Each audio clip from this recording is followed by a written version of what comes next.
Hi guys! Welcome back to my channel, and for today's video, meron tayong i-unbox from Shopee.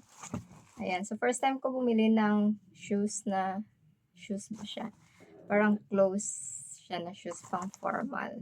Kasi mayroon akong pupuntahan na kailangan ko mag-formal. So, hindi kasi ako mahilig sa mga shoes na mga heels na yung sarado talaga yung nakatago yung paa. Hindi ako mahilig sa ganoon. Maliban na lang sa rubber shoes. Pero yung mga heels, mga ganyan na close, hindi ako mahilig. Kasi mas more on flats talaga ako yung mga chinelas lang ganyan. Pero ito, first time ko talaga mag-order kasi kailangan ko siyang i-match sa damit ko. So, buksan natin to. Sana maganda siya. Uy! At pero feeling ko, ano siya, para siyang, maganda siya guys, maganda siya actually. Pero, hindi siya yung parang rubber, yung kanyang ano, para siyang leather ba tawag dito. Pero maganda siya, oh. Kulay apricot. Sana magkasya sa paa ko. Yung paa ko is 36 lang. Nag-add ako ng 1 size. Kasi baka masikip sa akin. Pero parang maluwag sa akin to. 37 kasi to eh. Pero para siyang, ano lang to. Dapat pagkatapos mong gamitin, linisin mo talaga siya. Kasi parang feeling ko hindi siya pwedeng basain. Kasi magtutuklap siya, yung balat niya. Ayan o, yung balat niya. Hindi siya yung rubberized na. Tapos may heel siya ng konti. Sana magkasya, Lord. At sana wag masakit. Ay, kasya siya.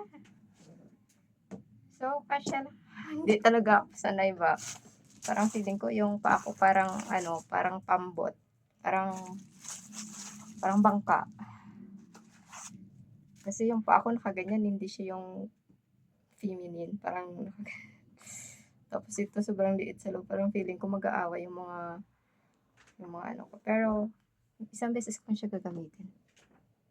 Pero bumili na rin ako just in case yung mga importanteng aatin na kailangan ng formal. Nakakaya naman yung flat-flat ka lang, di ba? Ito, dumagdag ko yung tangkad ko. Uy, maganda siya. Maganda siya, guys. You know. Wait. Ay, pero maganda siya in fairness, ha. I love it. Tsaka gusto ko yung kulay niya. Kasi, magmamatch siya sa kahit na anong kulay ng damit. At saka pants. Yan. Kasi pag ganitong mga kulay, kasi anything naman ng color isusuot mo, magmamatch talaga siya dito. Kaya ito yung pinili ko para safe siya. So, yun lang guys. Ang ganda no? I love it. Thank you so much for watching. Bye! Mabilisan lang to.